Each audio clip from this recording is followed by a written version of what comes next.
في نوعيات من البشر ما بيبانش معدنهم الحقيقي إلا لما بيتحطوا في موقف يظهر فيهم فعلا إذا كانوا هم شر أو إذا كانوا هم خير، إذا كان هو فعلا إنسان عنده ضمير ولا إذا كان إنسان طماع وجشع. وده اللي هنعرفه في قصة وجريمة النهاردة. بس قبل ما نبدأ يا ريت نشترك في القناة ونفعل زر الجرس وأسألكم لايك أمل لينا ونبدأ عشان وقت حضراتكم.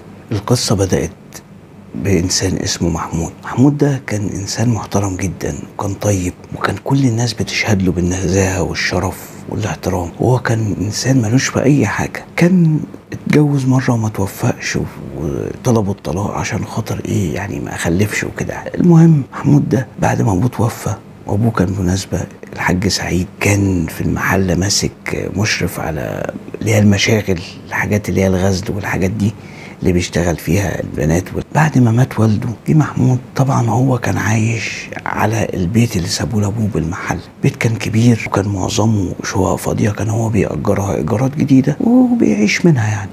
وكان بصراحه الناس كلها كانت بتحبه وبتحترمه. فالمهم في احد المرات دخل عليه ست غلبانه كده وهو في المحل تحت، فبتقول له انا عايزه اقول لك على حاجه. قال لها اتفضلي تأمري فيه. قالت له انا اسمي عبير، ده اسمه محمد، وبصراحه انا مرات ابوك، هو كان متجوزني وما كانش عايز يقول لك.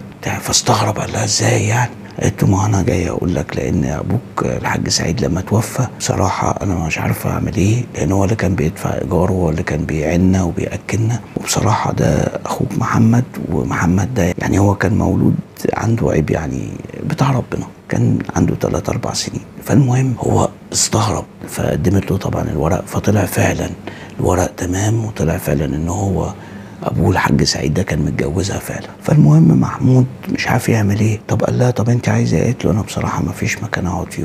فكان في شقه فاضيه فوق محمود، فمحمود قال لها خلاص يا ستي انت تقعدي هنا في فوق في الدور ده، دي شقتك اقعدي بيها ومالكيش دعوه باي حاجه، وانا اكلكم وشربكم ومصاريف محمد عليا انا ما تقلقيش. وده كله برضو يعتبر هو كده اخويا وليه في كل حاجه يعني.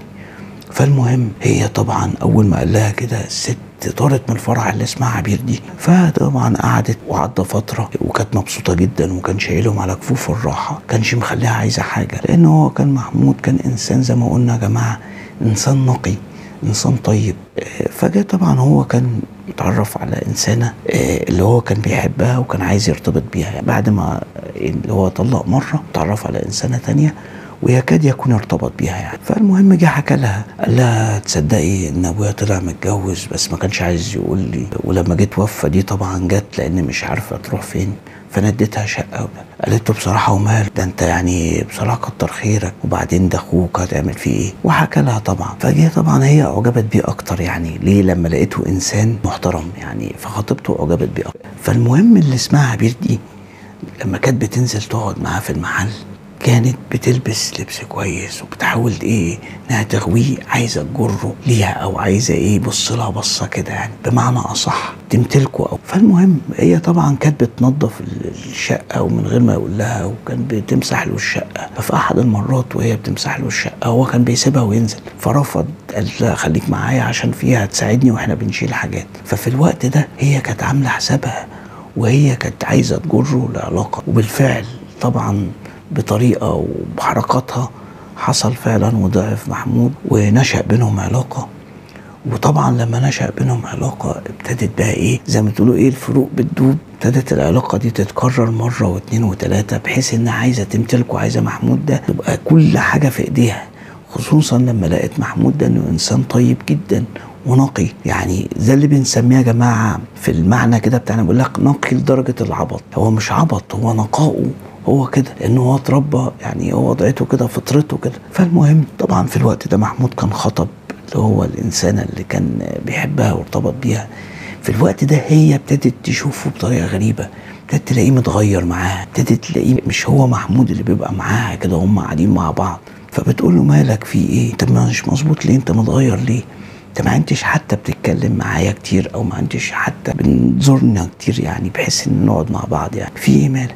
لا معلش اصل الايام دي تعبان شويه، اصل انا في مشاغل شويه والمحل عايز اجيب بيه شويه بضاعه الحاجات دي يعني. بس هي ما صدقتوش، او هي بمعنى اصح طبعا انتوا عارفين البنات او الستات بتحس ببعضيها، خصوصا انها ست ما توفقتش قبل كده، ففاهمه وعارفه يعني ايه شخص بتحس بيه. فحست ان محمود في حد تاني في حياته، فابتدت من الوقت ده تكلمه او تجره. فعرفت منه وقعت الكلام طبعا ان هو على طول مع اللي هو ست مرات ابوه اللي هو اداها شقه دي ومعاها على طول. فابتدت تشك ان في بينهم وبين بعض حاجه. فاتاري كانت بتجره اللي اسمها عبير دي اللي هي مرات ابوه دي للعلاقه دي عشان خاطر عايزه تسيطر عليه. ففي اللحظه دي وفي الوقت ده عبير كانت بتخطط ان هي تخلص منه بحيث انها تستولى على المحل والبيت والارض الموجوده وتبقى هي تملك كل حاجه عشان خاطر ايه؟ ابنها اللي هو هيبقى وريث على كل حاجه، ابنها الغلبان اللي هو محمد اللي هو الصغير بتاع ربنا ده.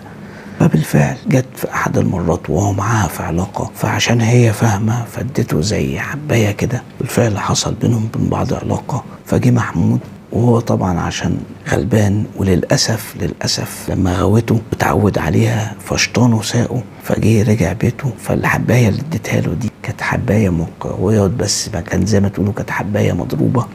فجه محمود نام ما قامش. فطبعا جت تاني يوم بترن عليه اللي هي خطيبته، فما فيش خالص، بترن عليه ما فيش. فابتدت بقى فنزلت راحت له المحل فلقيت المحل مقفول. فطلعت طبعا تخبط ما فيش. فقامت جايه رايحه طالعه مخبطه على اللي اسمها عبير دي. فطبعا فتحت قالت لها هو فين محمود؟ قالت لها ما اعرفش والله. ليه ما بتشوفوش خالص؟ قالت لها انا ما شفتوش خالص بقالي 3 ايام. فالمهم جت طبعا تخبط ما فيش. وصلت باللي هو الناس اللي هم جيرانه فقالوا لا احنا ما نعرفش. فجامت مبلغه الشرطه ان هو محمود مش موجود، لان اتصلت بقرايبه واتصلت باصحابه واتصلت بكل اللي تعرفه وقالوا لا ما نعرفش عنه حاجه. فطبعا لما جت الشرطه طلعت اذن، كسرت الباب فدخلت لقيت اللي هو محمود ميت بوضعيه على السرير، ان هو حتى كان نصه على الارض ونصه على السرير، يعني كان ميت زي ما تقول في حاجه كده. فطبعا استغربت. فخدوا طبعا محمود المستشفى وطلبت اللي هي خطيبته من اللي هو قرايبه، لان كان ليه قرايبه اللي هم الستات كان هي برضو ليهم صديقه ليه منهم يعني. فطلبت ان هم يشوفوا محمود مات ازاي او يشرحوا الجثه. فلقوه فعلا ان هو ميت وفي اثار زي الحبايه او الحاجه زي كده مخدر ما او مقويات كان واخدها. فمن اللحظه دي جت خطيبته قامت جايه متهمه اللي هي اسمها عبير دي ان هي اللي اتخلصت منه. فطبعا لما جت ان هم يتهموا بعبير اللي اتخلصت منه فبيتهموها، فبقول لها بناء عن ايه؟ قالت له انا ما شفتوش، انا ما اعرفش اي حاجه. فلما ذكرت ان هي ما شافتهوش من 3 ايام جه الناس اللي هو الجيران وجه الناس اللي في المنطقه شهدوا ان هي كانت قاعده معاه قبليها بيوم في المحل وكانت بتتكلم معاه، وطلعوا الاتنين لما قفل المحل وطلعوا الاتنين سوا فوق في الوقت ده. فطبعا كدبها اللي هي كدبته ده طبعا خلى الشرطه يتحرك. ولما اتحرت الشرطه اكتر ولما ابتدت تتحرى عنها عرفت فعلا ان هي اللي قتلته وتخلصت منه عشان خاطر ابنها يستولى او يورث كل حاجه، عشان هي طمعت في كل حاجه.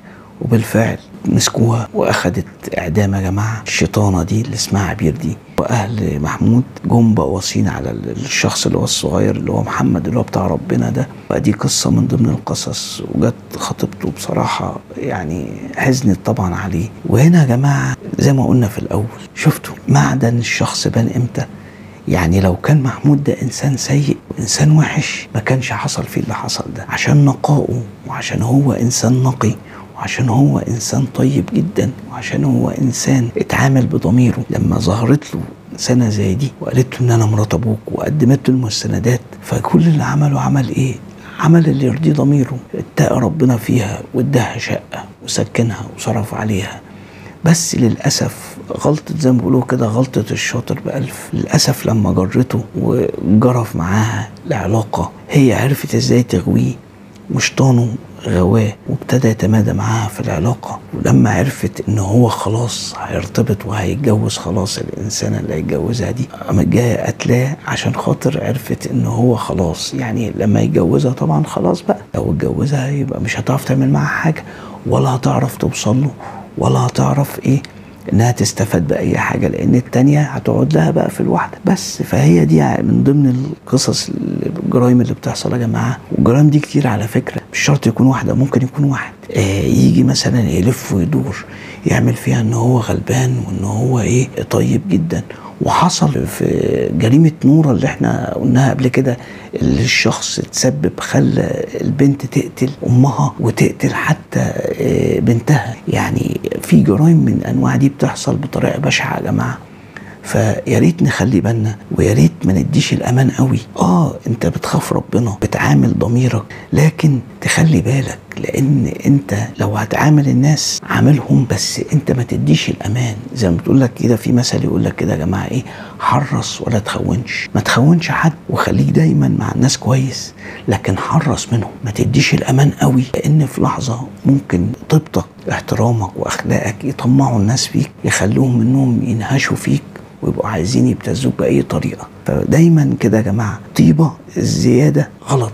بس أتمنى نشير المحتوى ده عشان الناس تخلي بالها، الناس اللي هي تتعرف على ناس، والناس اللي هي بتشتغل مع ناس ما تعرفهاش لمجرد ان الكلمتين، او لمجرد ان هم اتقابلوا مع بعض، او لمجرد ان هم اتعرفوا على بعض فترة. فيا ريت الناس تخلي بالها. واللي وصل معنا لغاية هنا يا ريت تشترك في القناة ويفعل زر الجرس، واسألكم لك دعما لينا. اشوفكم القضية الجاية او القصة الجاية، والسلام عليكم.